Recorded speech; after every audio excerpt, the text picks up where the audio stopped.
Ada SC, jangan lupa ada SC. Kamu lanjut. Kaki udah pikir ada orang nih. Kaget, kaget. Lagi. Sorry, ini jembatannya. Jembatannya. Kamu mau berdiri? Sebentar Itu kok ini Jenny. Jenny katanya kangen mau ngomong aja sama Koko. Oh, halo Jenny. Sombong banget Jenny. Oke. Kok lo banget. Ih, minta jadi speaker. Ah, wes batal batal. Aku tak pulang wes. Jangan. We'll start at... Oke, kita mau start. Diam. Rename dulu kocak. Oh ya, rename. Jangan namaku bukan Jenny Olivia ya. Udah, aku rename.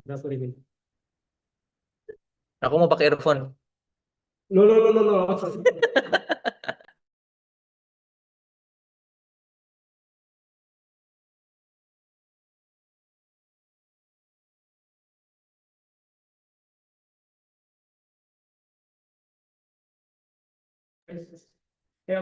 submit ya. Wait. Kau Edgar dengar suaraku aman ya. Gak usah dilempet-lempetin gitu. Oke. Emang biasanya dia kasar ya?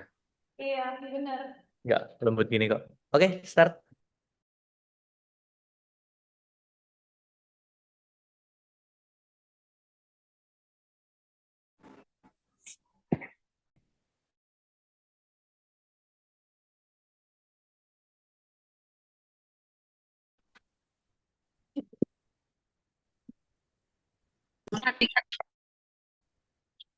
Udah. Kacamata melindungi matamu dari debu saat berangin.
Mau ikut kalian?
Good evening, everyone, and welcome to today's UCIC talk. My name is Kelvin, and I'll be your master of ceremony for today's session.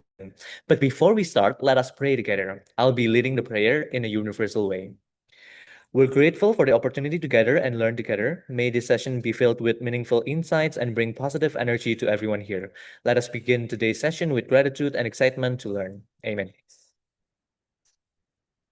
All right, now we have a super exciting topic. Does anyone know what we're going to talk about today? We will be talking about 2 degrees, one journey, understanding double degrees. We'll get a peek into what it's really like into to living, studying, and even surviving culture shocks through someone who's actually experienced it.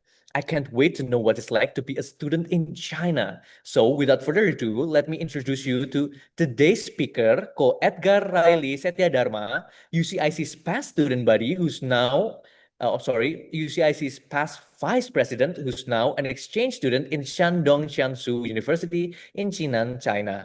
Welcome, Ko Edgar. The time is yours.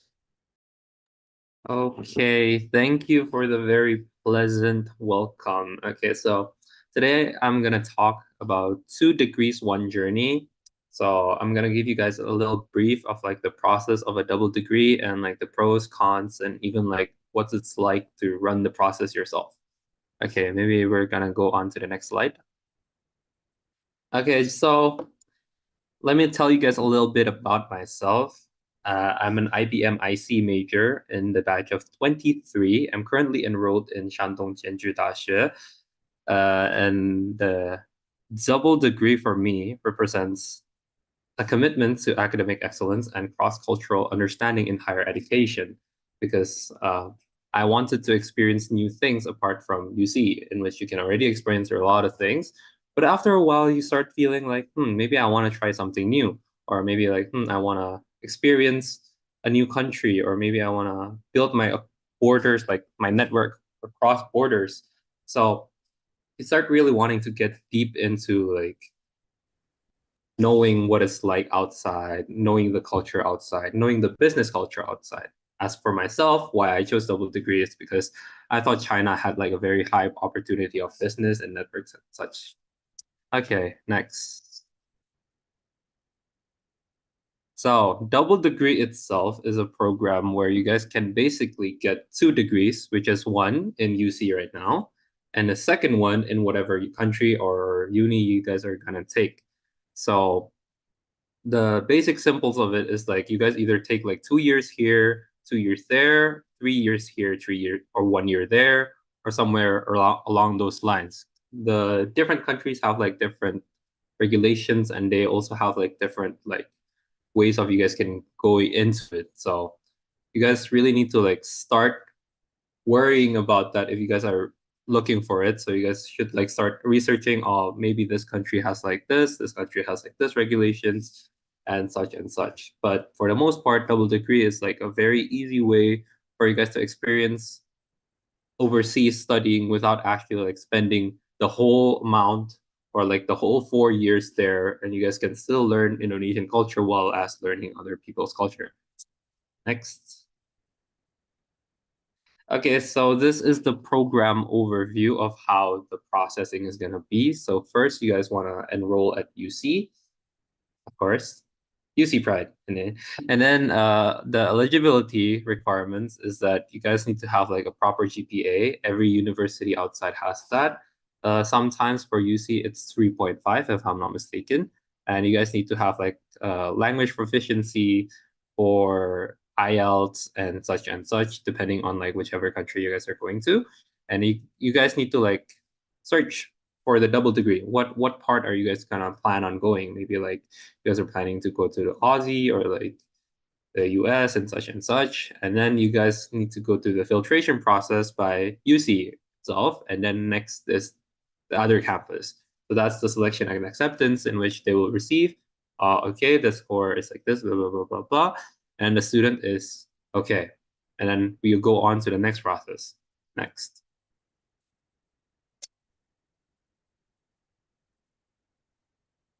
So, and then you guys have the timeline of events in which you guys need to prepare the visa and stuff after you guys get enrolled. So don't do it prior because you guys might not get accepted, and that would be a huge bummer because visas actually cost quite a lot in different countries.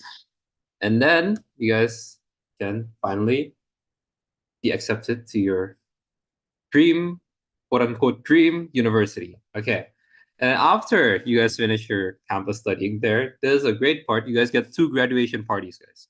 So you guys can graduate first with 2 degrees, and you guys get 2 graduations. So you guys can still partake in UC's graduation event, and you guys can go on to the other campus. As far as like the process of like skripsi and lulus is very different here, because you guys can either like comply with the new university, but you guys need to also comply with the UC's regulations. But it's actually very much easier than doing Scriptsy in UC. So don't worry, guys. Okay, next. So these are the requirements as for my own experiences, because currently I know that there might be some tweaks with the younger generations. You guys have it a lot easier than me. And hopefully it gets easier and easier so that everyone can experience the same thing. But for me, at least, the minimum GPA was at 3.5 for consideration, and the proficiency needed to be like in IELTS 6, and Mandarin, it's needed to be HSK2, as well as the requirement for graduating needing HSK4.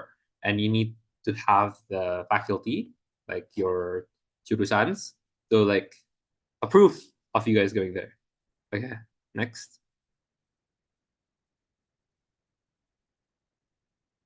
So that's basically the steps to apply for a double degree. But to get into more detail, you guys need to research the degree, because sometimes it's different from your actual degree. As for my own, it's business and business, but sometimes you can go like business and finance, business and marketing, and stuff like that. As long as it's still in line with your degree, usually you can like make sort of like small tweaks. And then you can consult your academic advisor, your docent PA, for guidance and requirement, because they usually have like a more complete like outlier of like what university is best for you. If you're looking for this, if you're looking for that, maybe let's say you're looking for business, they'll recommend you to a university that's like better for that.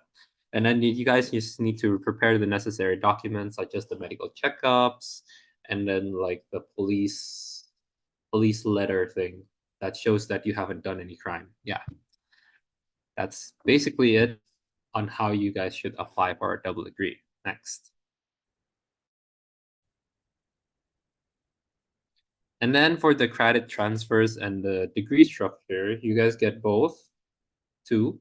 And dosen PA, your dosen PAs will also help you guys check on like, okay, so this credit will be transferred over to this one, this credit will be transferred over to this one, and the score will be rebalanced after every semester, which makes it very easy. You guys just need to send it over to your dosen PA. And as far as the degree structure itself, you guys will get both too. Okay. Next. Hello. Okay. And then the pre-departure preparation checklist. So ensure you have your visa, your immigration documents already, and you've already arranged where you guys are gonna live there. And the accommodations, every country has it different. For my own, it's like where I'm going, it's you need to at least have 1 year in dormitory before you can actually like leave the dormitory. So you have to stay in that campus's dormitory, in which I'm not gonna say it's the best, but it's an experience. Anyways, so you guys need to plan the financial needs and currency exchange ahead of time because you don't want to be stranded there without money, right? Okay, next. So the campus life and the local culture. So campus life is actually very, very much different in where I went from UC. It's very like chill, relaxed. There's not much classes. You guys can still have like time to like go to cafes and stuff. But like in China, it's actually very, very hard on like readjusting to the very studious vibe, diligent kid vibe, if you get what I mean. But like you'll probably need to like study extra hard for the first months, but after adjusting in a while, you guys will get a glimpse and like a gist of how it's done. And I think you guys would really enjoy how like you guys can talk with other people from outside of your own country, such as like Chinese, Germans, Koreans, everything in general. Okay. Next. So there are lots of like activities that are not like in UC. Let's say in UC you have like the OKMs in which it's very fun indeed, but you guys don't have like, let's say like the snow, so you guys can try new things here. So in whichever country you will be going to, I think you guys will find something different, including like the international communities there. I myself joined in like a UCIC of China. So there is like a smaller UCIC in China in which I joined also. And I do enjoy like activities such as like skiing and stuff like that because I think it's like a very special experience because there is no heat. Yeah. Next. So the benefits of double degree, if I can sum it up in very simple points, you guys can earn internationally recognized degrees upon graduation, which is 2 of them. Even though mine is both in business, but you still get 2 from 2 different universities, and then you guys can gain valuable cross-cultural experience and language skills because for myself, I thought my Chinese was horrible before I went there, and then now I think I can at least communicate what I want to people, which is a very nice bonus. And then I can expand my professional network as well as I think I have become more independent in myself. Next. Thank you for watching my very short presentation, and I am looking forward to your questions if there are any. Thank you very much, Ko Edgar, for the great presentation. You really taught us a lot about studying abroad, especially double degree. And yeah, let's just get straight into it for the questions. If you guys have any questions, you can raise your hand or you can type it in the chat. And while waiting, I'm going to ask a few questions myself, Ko, if that's okay with you. So, as you said, Ko, it's a very different perspective, a very different experience between studying in UC and abroad, especially in China. You said you're meeting with a lot of different foreigners from a lot of different countries. So, what type of skills or what type of cultures do you really grabbed onto you within that experience, Ko? Do you think? I think for me and myself, I think the skills and like the experiences that I got that's like particularly very like different from Indonesian culture. It's like everyone here is very welcoming, you know? Like Indonesians are very friendly people. There, everyone's just like, okay, you mind your own business, I mind my own business. If we don't get along, we don't get along. I don't really care, you know? That's like it's like a very, very different culture from over here, in which I think it's quite hard to adjust to because like at first you think like, oh, I don't matter here. But next thing you know, it's just like, okay, you know, you need to mind your own business in the world. That's at least like a skill that I acquired there, I guess. The the art of not actually being butthurt, which is a very important skill for me. And like I think the most culture shockings are the toilets, but I'm not gonna delve deeper into that. If you know what I mean. If you know, you know. All right, Ko, thank you very much.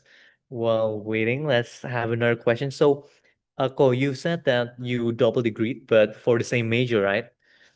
Yeah, but like what leverage does that bring into your career paths, even though you have the same major? Does that elevate a certain part of your career? Can you elevate on that?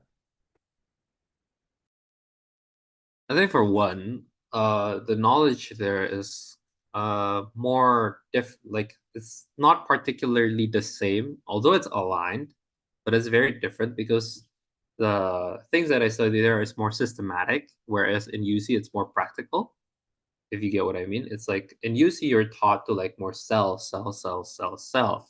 In there you're taught more like, okay, you've done the selling, but how do you improve it, and then how do you data it, how do you put it on like statistics, and how do you like go on and forth. So it's more like on advancing rather than just like purely selling. So even though the degree is the same, but technically it's more on the financial systematics and like the future planning type, if you get what I mean. Yeah, that's very great. We get like two different perspectives. Yeah, that's great. Go. Okay, moving on for the next question from Hans Chen, who asked, "How is the curriculum structured for the double degree program at UC?" Okay, so it's actually structured very simply. Right before you guys can like depart, your docent PA will change. Okay, let's say you guys have like a certain set of like lessons here and then lessons there, and then they will like transfer towards this lessons. Let's say you have research here, but you have like research methodology there. They will they'll transfer that to that, if you get what I mean. Because everything that have been like partnered with our cage, right, with cage, is already like very aligned with UC. So the transferring process is actually very easy. It's just you guys need to send your scores over. So don't worry about that, guys. Your docent PA got it all covered. Exactly. Cool. And if you guys need anything else, you can always contact UCIC as well. That's right. Okay. Next up, we have Kalista Wijaya. Okay. If possible, you may open your camera and ask your question. Oh no. I oh oh well. Wait. So I actually have about like one question. So what kind of job opportunity you were given back when you were in China? So like after you have the two degree when you graduated, do you have any certain like insight like how it's like working in there, especially in Shantung? Okay, so the working perspective. Technically, I'm just gonna say this on a legality type thing, right? Technically, it's not allowed for a Chinese international student to work there. Technically, but freelancing is actually still okay. So even though don't get to officially quote unquote work, but you guys can still get like the skills in which how these Chinese people are managing them, because you guys can still take jobs such as like voice acting, and then like a lot of people teach English there, which is somewhat illegal, but there are places that offer that places. But for the most part, you guys can still learn the management of like how the Chinese people run the business because you guys will have magang there. So the university that has collaborated with UC basically offers us the magang for us. So we don't have to look hard to find it. They will offer us they will offer it for us. Does that answer the question or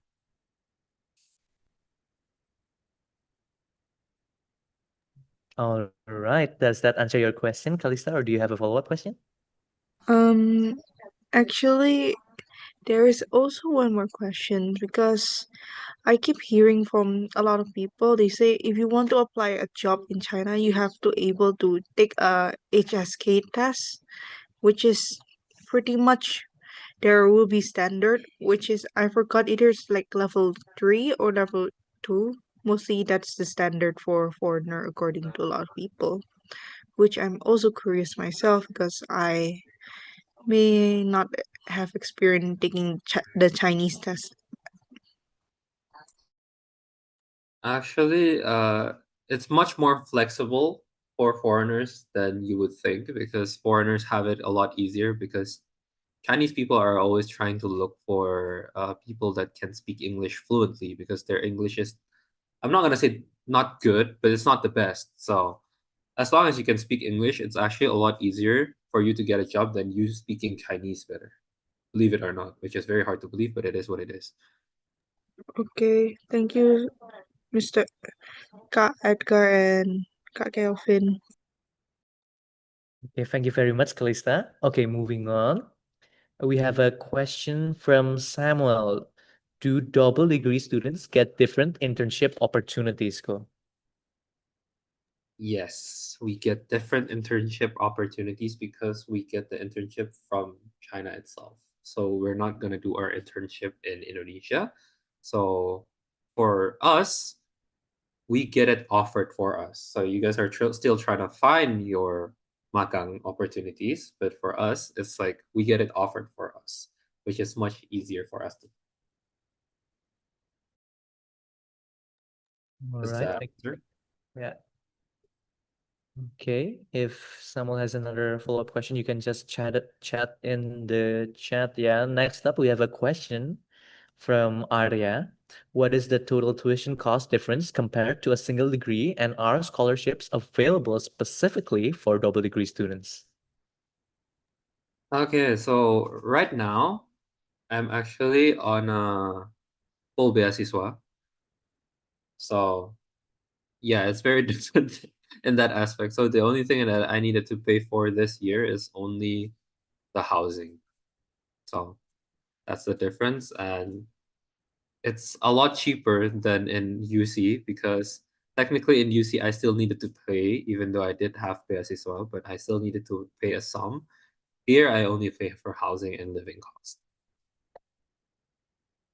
But it depends, guys, because double degree is like different for everyone, and like the beasiswa is also different for everyone. Yeah, I think that answers really greatly, Ko Edgar. Let's move on to the next question from Fadilatul Lailik. How many additional credits are required? Is it possible to complete the program in the expected time frame of 4 years plus summer? What is the exact sequence of courses, and are there fixed, mandatory, or flexible elective paths? And do I need to pay tuition at both institutions? And are there additional fees? Are there scholarship available for double degree students? Let's take it one at a time, ya, kuya. So for additional credits, there will be additional credits. As for my place, it's more on the Chinese learning because for the you guys have Chinese class if you guys are applying to China, and that's like an additional credits. As for the scholarship part, I've already discussed that prior to this. And then is it possible to complete this in 4 years? I would say yes, it's actually very possible because as much as it's hard to adapt at first, but it's actually quite similar. And like the SKS, you guys will get is quite a lot more. So guys, it's very easy for you guys to complete it in 4 years. And as for like the test and stuff, the processing is very different because it's usually only like on the final day of the semester you guys will have a test, and everything else just comes around that. It's very simple. And for the mandatory and flexible, it's more on the mandatory side. There's not much flexible lessons, but as far as I know, it's more on the mandatory. Does that answer everything, if I'm not mistaken? Okay. Are there scholarships available for double degree students? Maybe like in your understanding that are open right now, Ko? Okay, yeah, there are definitely scholarships, and it's very nice. All right. Okay. I hope that answers your question, Fadilatul. And sadly, that's all for today. Okay. Yeah. Thank you very much, Ko Edgar, for the great presentation. You really explained a lot on how to. Okay. Thank you so much. Yes. Thank you as well, Fadilatul. And yeah, as a token of appreciation, we'll give out our certificate to Ko Edgar. Okay.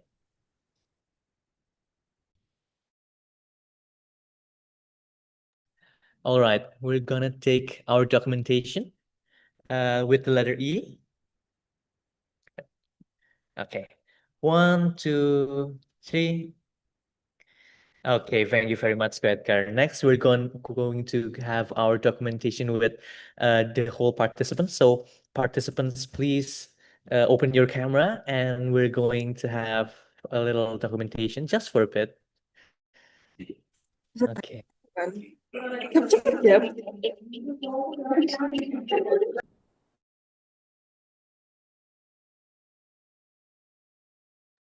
All right, we're going to take our first documentation for the first slide. Let's use the letter E, everyone. 1, 2, 3. Okay, next slide. 1, 2, 3. Next slide. 1, 2, 3. All right. Yeah. Thank you very much again, Ko Edgar, for the great presentation. And thank you very much, everybody, that for your attendance in today's webinar. I hope you guys learned a lot from Ko Edgar's experience. And yeah, so for the survey, don't forget to fill out your survey in your CHIS so that you guys can get your KPIO. Okay, that's all from us. Thank you very much, Ko Edgar, once again, and for every participant that came today. Thank you very much. Thank you, Kak. Ini aku mau tanya, link buat formnya mana yang di JIS itu aku jadi bingung kan. Ya, of course. Jadi untuk formnya bentar lagi akan muncul di CIS ya. Jadi jangan lupa untuk lihat terus dan in around 5 to 10 minutes bakal ada. Tapi jangan lupa isi dalam kurun waktu 1 jam ini ya. Oke, Kak. Terima kasih. Okay, thank you very much.